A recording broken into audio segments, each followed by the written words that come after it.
என்று சொன்னேன். உடனடியாக நான் வருகிறேன், வாழ்த்துகிறேன் என்று சொன்னவர் என்னுடைய தலைவர்.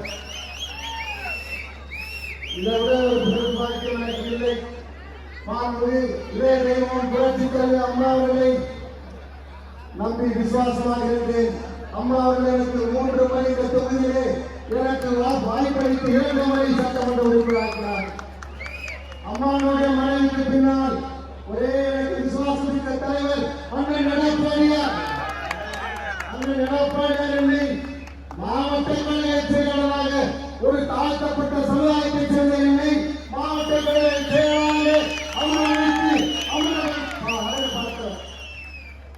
அழகுவை பார்த்தது மட்டுமல்லாமல் 2026 சட்டமன்ற தேர்தலிலே மீண்டும் இந்த தொகுதியில் எனக்கு வாய்ப்பு வழங்கி 28,000 வாக்குகள் வித்தியாசத்தில் வெற்றி பெற செய்தேன்.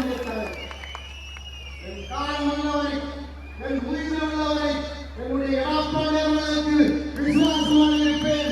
என்னுடைய அடுத்த முதலமைச்சர் அண்ணன் எடப்பாடியார் ஆட்சியில் அமர வேண்டும், 2ஆம் கோட்டையிலே அமர வைத்து அழைத்து பார்க்க வேண்டும்.